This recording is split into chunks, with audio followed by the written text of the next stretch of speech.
I have no idea. They started it.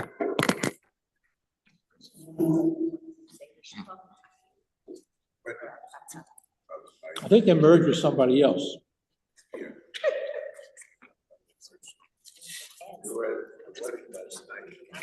Rabbi Greene. Good morning, Yoshua. How are you? Good morning. That's some nice place. Where was this? Old Westbury. Oh, way out in Long Island.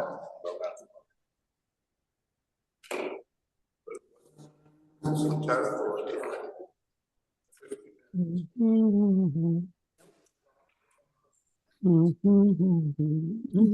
Tell me, Shiur. Hey, Jay. Happy birthday. I don't hear you, but whatever. Thank you. Oh, you're welcome.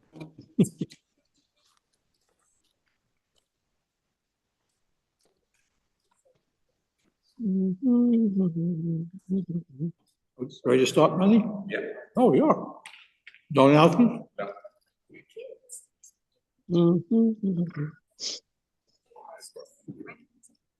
Okay, sure, you know we can start.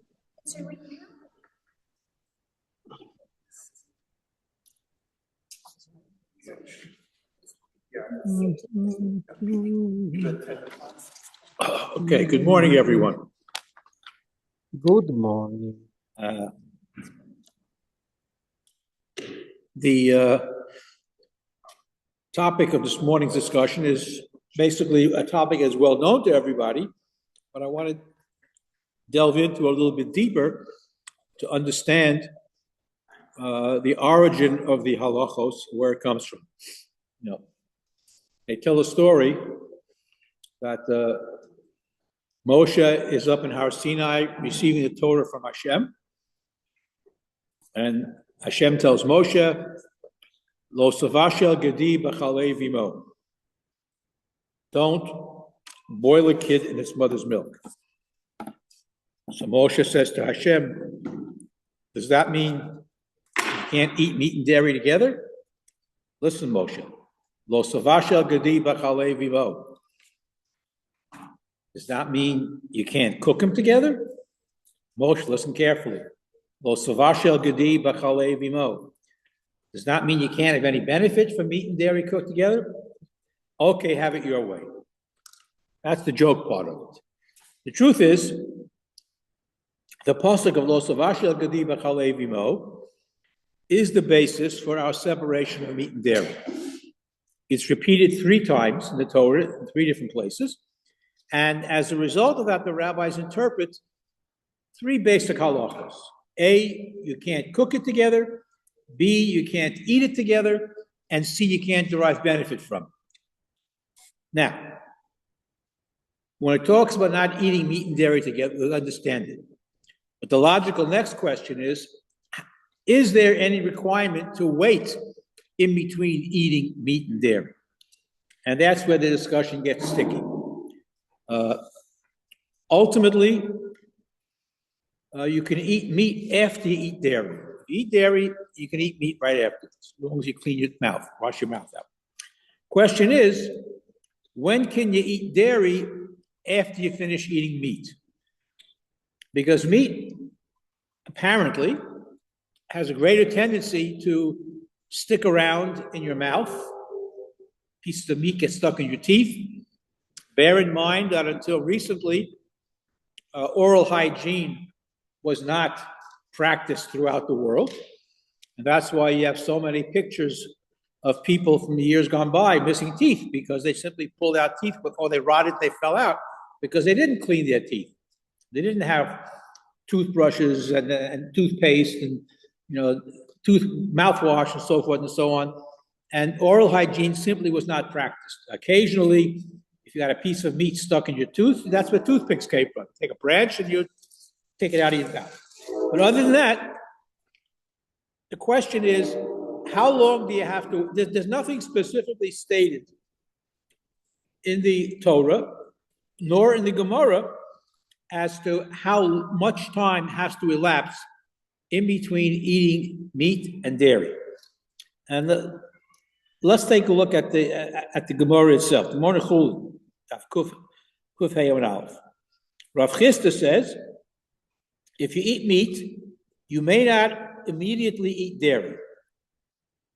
If you ate dairy, you can eat meat. Okay, that's all it says.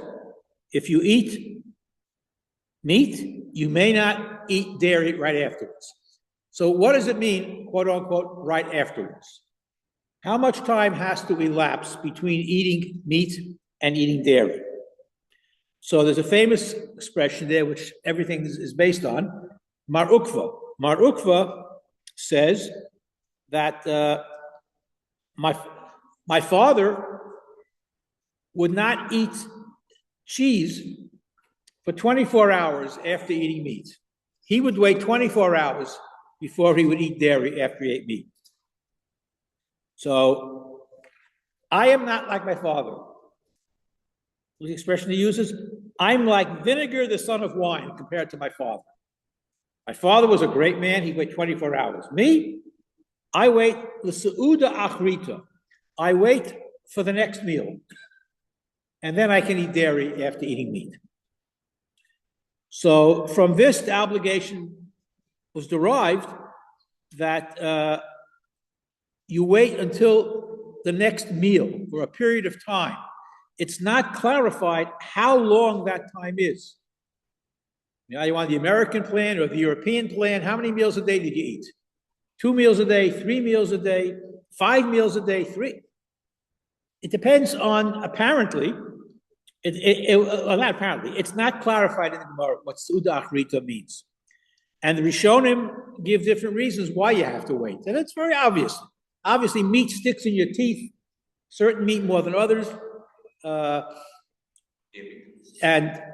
the taste of the meat and the meat and the dairy together would violate a biblical problem. There's the Rambam. He says that actual pieces of meat might still be stuck in between the teeth as opposed to the residue. But there are differences in halakha. The Rishonim wrestle with this problem, and they come up with a number of different issues. What if you're a cook and you're just tasting food? So if you just taste it, you spit it out, but you don't swallow. Or if for a baby, there are different parameters here, but there's no specific time limit. It's the same thing. If you're tasting chicken soup, yeah. It can't get stuck in your teeth. So why should you have to wait 6 hours if you have chicken soup? Because the Rambam is concerned not only for actual pieces of meat, but for the residue of the flavor or the intensity, whatever it is that you're cooking. And if you add spices to it, it makes the flavor even stronger. But clearly, and again, you want to play games, and you help me have a taste. So it's batul b'shishim, it's nullified. Bottom line, yeah. What about today, when we do have mouthwash and toothbrushes and all of that? You could 5 minutes later, you could not have a taste. Okay, so this is an actual issue, but nobody deals with that, interestingly enough. None of the poskim deal with the issue of, because, again, it's a theory. Nobody knows why the Torah says not to eat meat and dairy together. The Rambam says, well, it was a pagan practice, so we want to distance ourselves from pagan practices. That's the Rambam Shita. Basically, without going through every single posek and all the Shulchan Aruch commentaries, there are 3 or 4 different approaches among the poskim. Given the fact that throughout most of history, people had basically 2 meals a day, generally speaking. When they had a when they get up in the morning, and after davening, they go to work. Then they take a mid-morning break, and have a meal, go back to work, and then have another meal, what we would call dinner, around sunset. So that's when the work would stop. So we'd have 2 meals a day. And based on that, the custom arose, and this is the vast majority of poskim. Again, I emphasize it, the vast majority of poskim, I don't want to go through the whole menu, the vast majority of poskim would tell you that the period of time between these 2 meals is 6 hours. 6 hours, and that's how long you should wait. As time grew on, again, every posek from left and right, from different countries throughout Europe and the Middle East, Rishonim, Achronim, the standard is to wait 6 full hours, period. Then there was some discussion, what about into the 6th hour, 5 hours plus? Does it have to be dafka 6 hours, given the fact that our eating habits have changed? People have 3 meals a day, not 2 meals a day anymore. There was some leniency for into the 6th hour. But if you look at any normative posek, it would tell you wherever, Ashkenaz, Sfard, left and right, Lithuanian, Hasidic, Mishnagdic, whatever, 6 hours, period, that's it. In Holland, for some reason, in Holland, because in Holland, apparently, they were snacking all day long. And in Holland, the practice arose to wait only 1 hour. When my wife went to high school, her best friend was Dutch. And she waited 1 hour. It was wonderful. And when she was, they also had chocolate and toast for breakfast in the morning. Interesting custom. Anyway, so the Dutch waited for 1 hour. Interestingly, though, and this we have documentary evidence, all of the rabbis in Holland, despite the fact that people waited for 1 hour, all the rabbis waited 6 hours. Okay. Somewhere along the line, a custom arose in Germany, and I don't know exactly when, how, or where, to wait 3 hours. And I apologize to all our descendants of the German community that are present, but there is no basis for that 3 hour wait. It's mentioned 3 times. That is mentioned.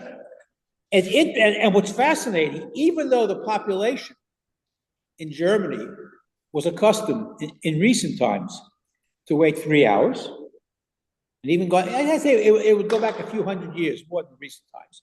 But all the Rabbanim in Germany of communities where people waited 3 hours, they all waited 6 hours, including Shimshon Raphael Hirsch, including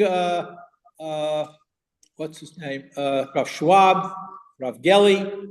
I don't know who's there now, but going back even before them, hundreds of years, all the rabbis in Germany and Prussia all waited 6 hours, even though members of their community only waited 3 hours. And there's no real source for 3 hours. There is one Achron who tries to give a reason for it. And people draw it out from that. But basically, if you would ask any rabbi, if you would look in any source book that deals with Yoredeya, it would state 6 full hours. In some cases, into the 6th hour, that's a minority opinion, although some people hold by that. But basically, the standard is 6 hours, even though in different communities, people follow different customs. Yeah. I know you said it, I'm sure you said it, but it didn't click for me.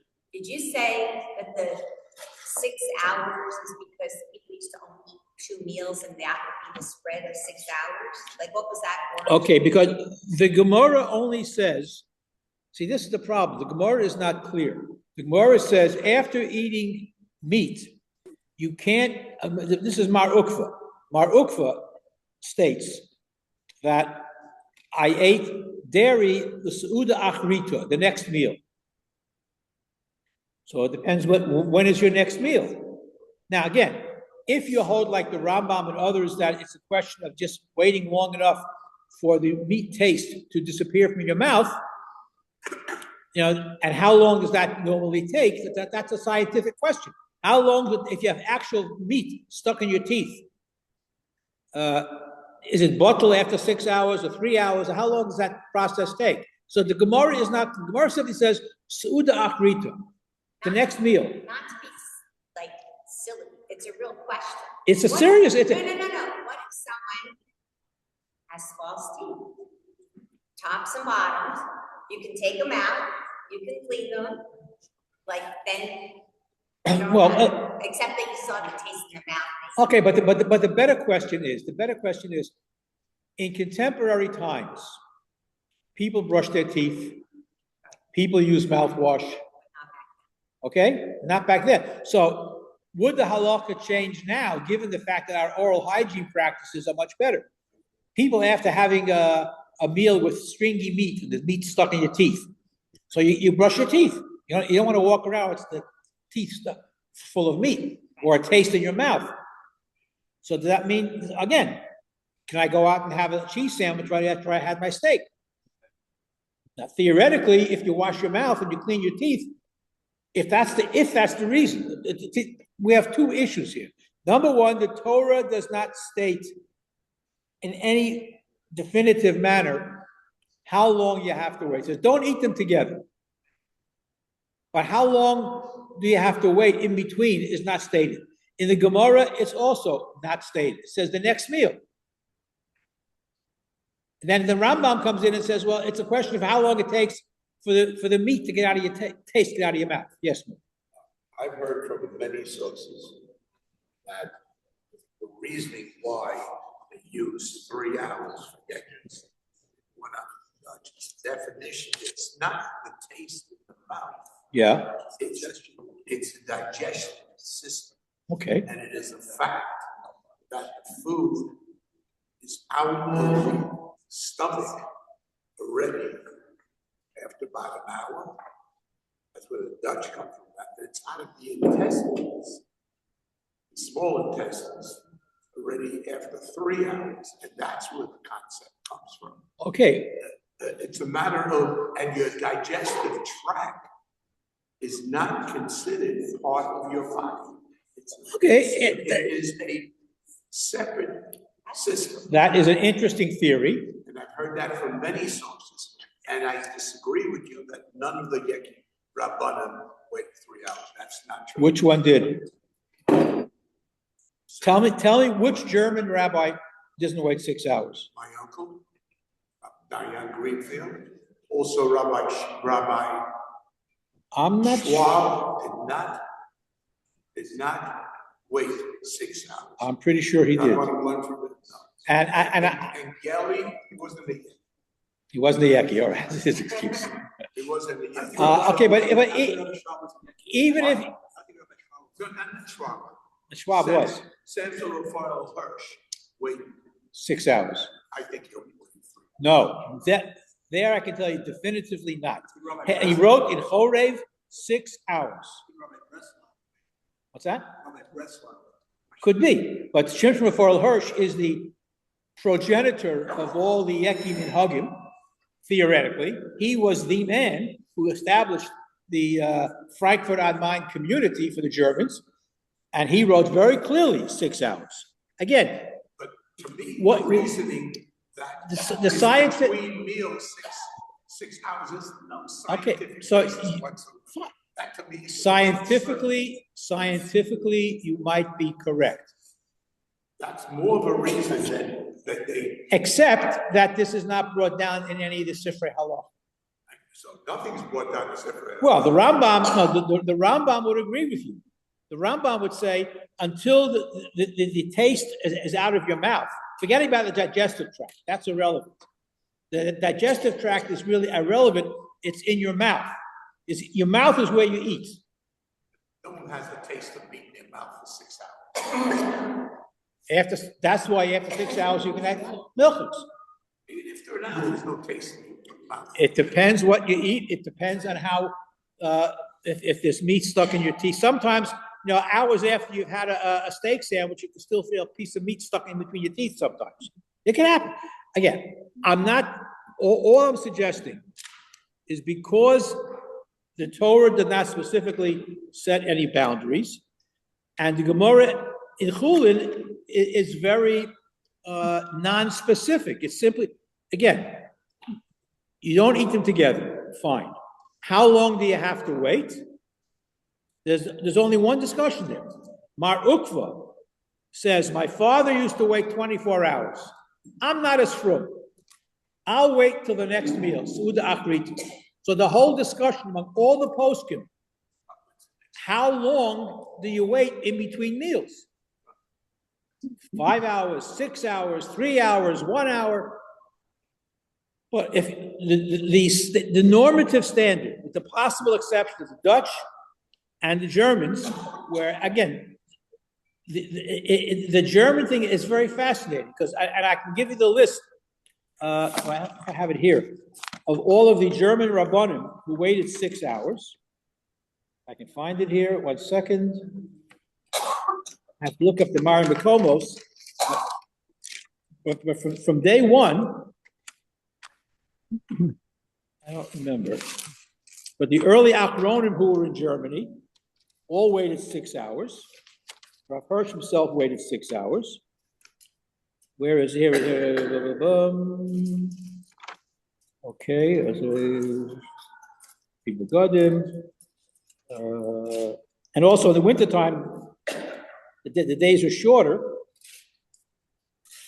Where is it? 3 out. I don't have it in front of me here. But I have a list of all the German rabbanim who waited for 6 hours, even though the people in the community did not. I have to look it up again. I don't see it here in front of me. Second. Wally, Yes. is there a community minhag, for example, in Shomrei Torah? Well, Shomrei Torah will tell you 6 hours. Rabbi Yudin for sure, Rabbi Markowitz for sure, they will tell you 6 hours. But there's not a community minhag. No, there's a Jewish community minhag.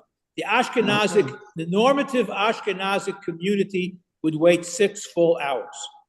In some cases, into the 6th hour if there's a need, but normally they would say 6 full hours.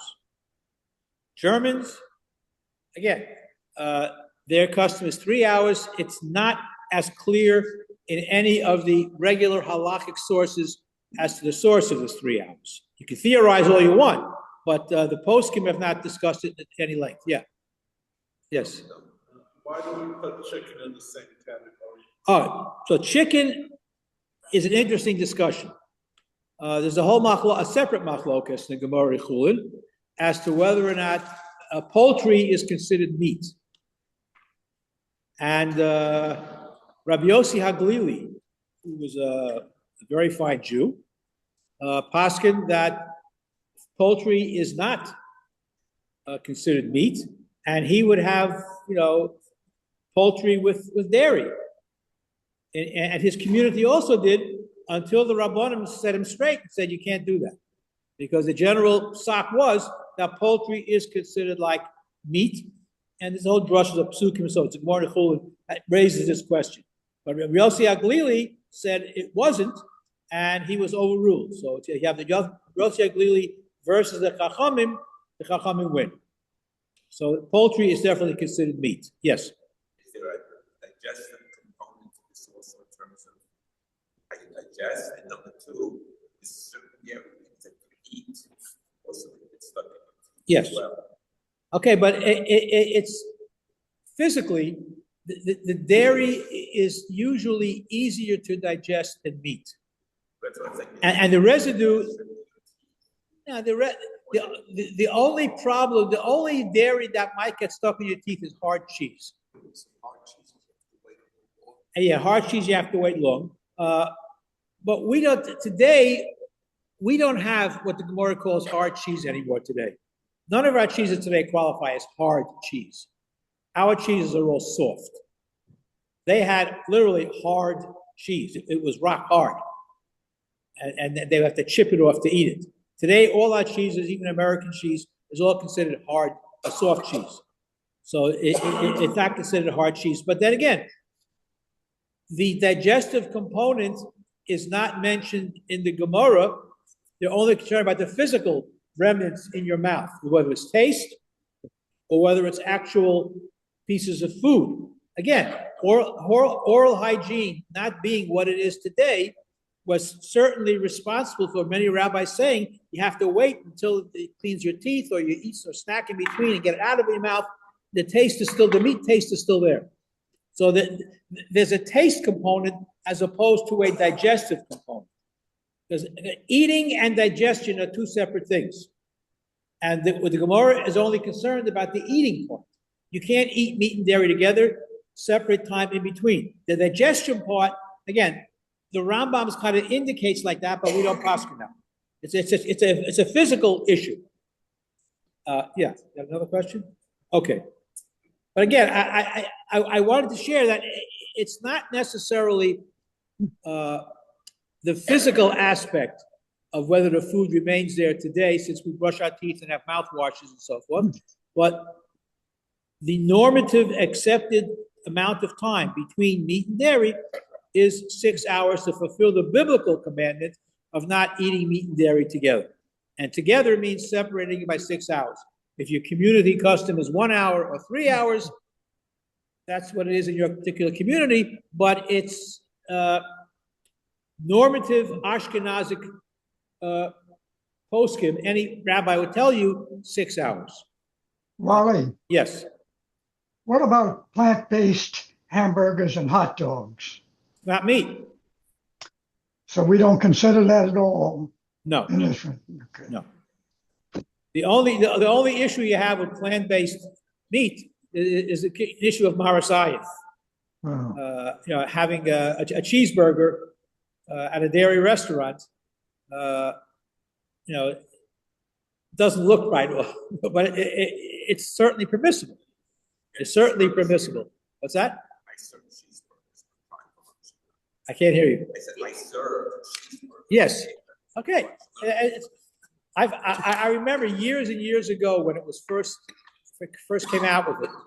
I was in Los Angeles, and I went to a vegetarian restaurant, and I had a soy burger with cheese, and it was so-so. And then the next day I had a real hamburger with soy cheese. Also wasn't great. But I'm going back now 50 years, when they first started doing this. But in any event,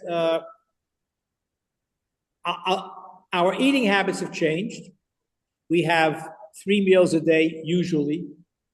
And at the time when this halacha was promulgated, people didn't eat 3 meals a day.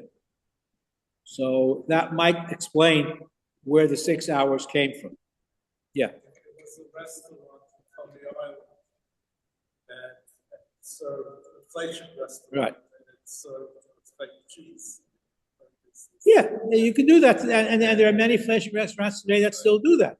Then they put in soft serve out of ice cream machines. The Hashkafa said that's too much. Well, yeah, there are many restaurants that will serve you parva ice cream. Sometimes it's very good. Sometimes it's not that good. And sometimes, I remember once at camp, and I'll just conclude with this. You have to be very, very careful with kashrus.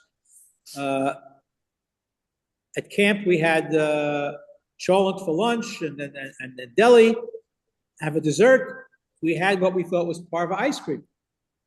Everybody got these little Dixie cups of ice cream, and it tasted like it was really ice cream, but it said OUP,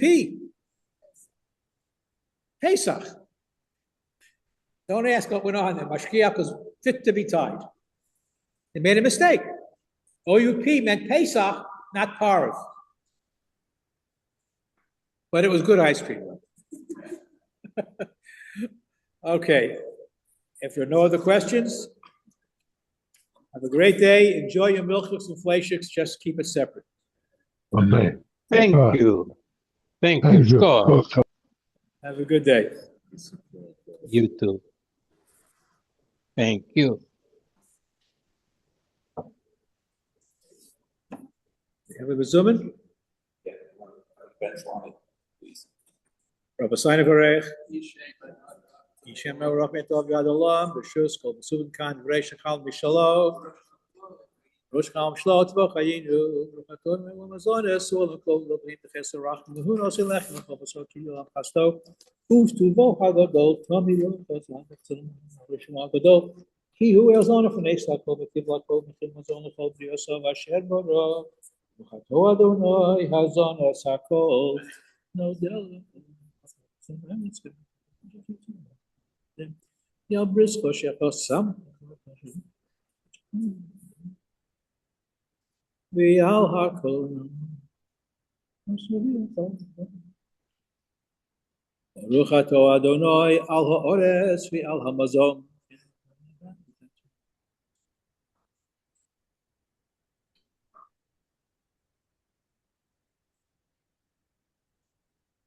Uvnei Yerushalayim mirakodesh mehira v'yomeinu. Baruch ato Adonai b'nei berachamo v'Yerushalayim. Amen.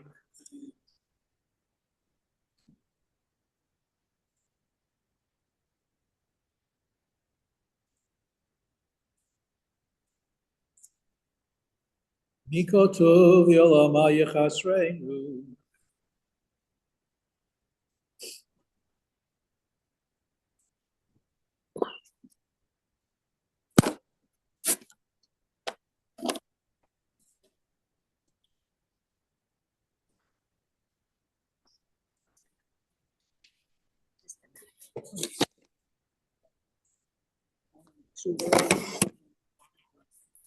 Make sure they don't do anything. Make sure you're off. I stop recording, let me do it.